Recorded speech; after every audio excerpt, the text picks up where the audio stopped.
The most basic of pagan practices is the control of human population to have a perfect balance between man and nature.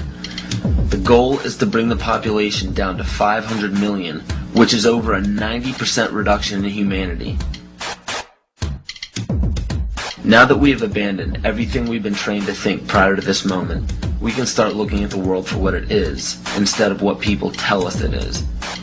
Open your eyes today as if you've never seen the world before, and you will begin to notice that the goal of population reduction is everywhere around us.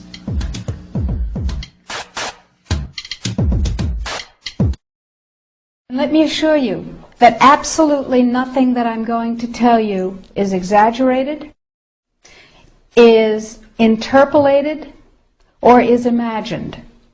Everything I'm going to tell you is documented.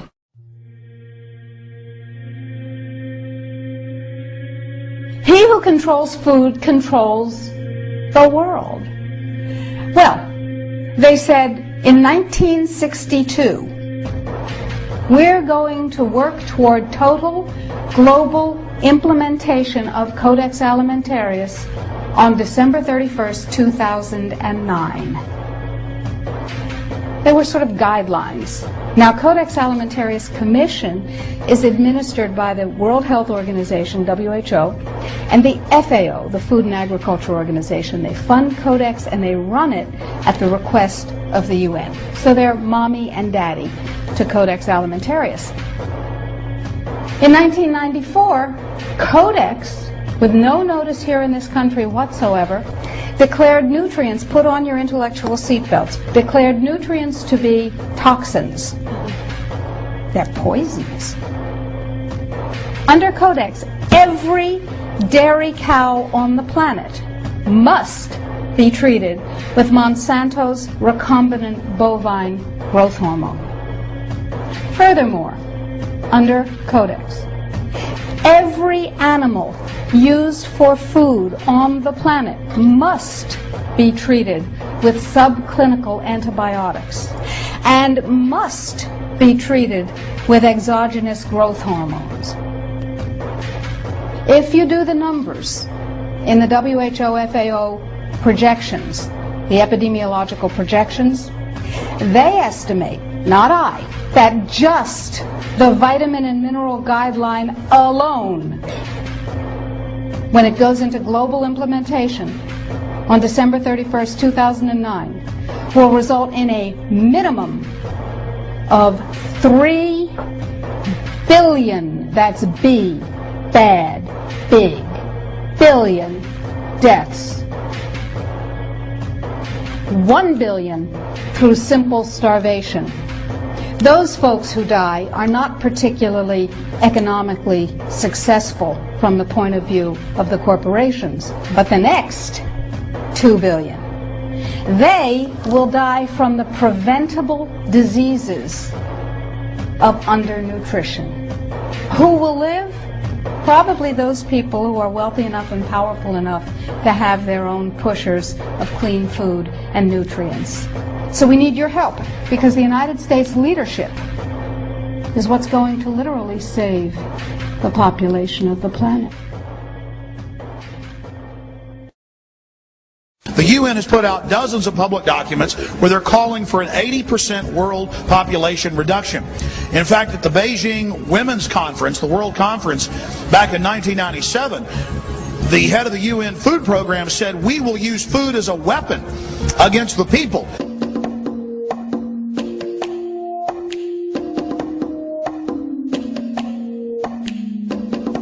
66% of the United States residents' public water is fluoridated.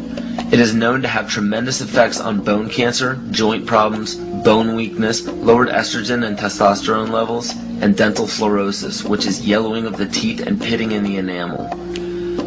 Wouldn't it make more sense to enhance public water with vitamins which are meant to be ingested to promote overall health, rather than putting such a toxic chemical in our water with a bogus explanation that it will improve our dental health?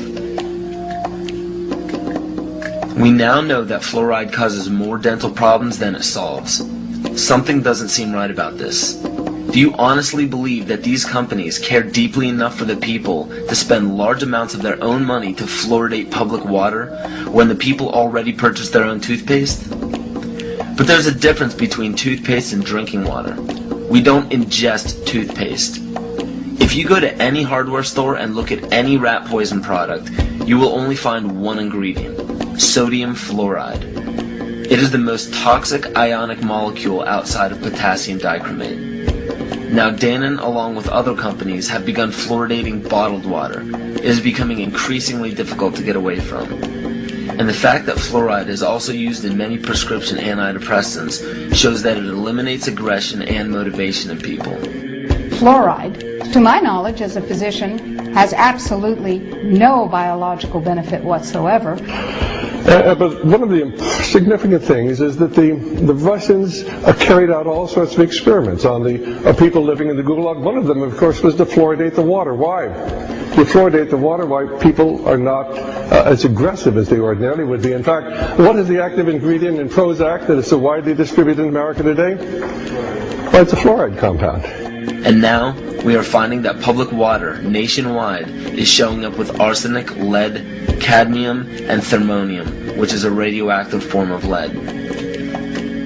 Cancer, lowered sex drive, birth defects, sedation, and brain defects. Does this not sound like a wonder drug for anyone aiming to control a population? It's quite astonishing, Paul, the degree to which environmentalists have not been educated about fluoride. You know, people have an unconscious trust in their doctor or their dentist, and if you can persuade doctors and dentists that fluoride is safe and good, then you're able to reach the rest of the nation. People believe their doctors and dentists, and that was a way of promoting fluoride for Bernays. Fluoride was killing their cattle, destroying their crops. Fluoride given to rats had produced bone cancer and liver cancer, and that those results had been doctored to make it look as though fluoride hadn't caused as much cancer. The pattern that we saw, it typically is what we see with other neurotoxic agents that are well known to cause a hypoactivity or a memory problem or an IQ problem. When I first presented the results of these studies, one of the individuals sitting and listening to the results, he says, "Do you have any idea what you're saying?" And he says, "You're telling us that we're reducing the IQ of children." And basically I said, yes.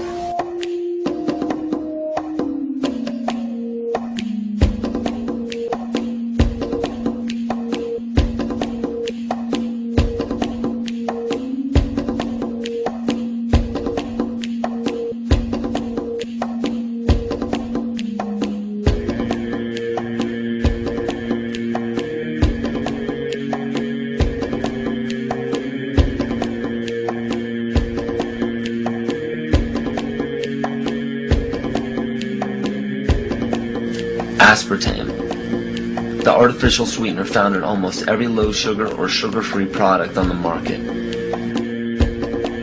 First of all, aspartame is made up of three things: methanol, which of course is what produces blindness, aspartic acid, and phenylalanine. These are all poisons. Aspartic acid, of course, produces brain lesions.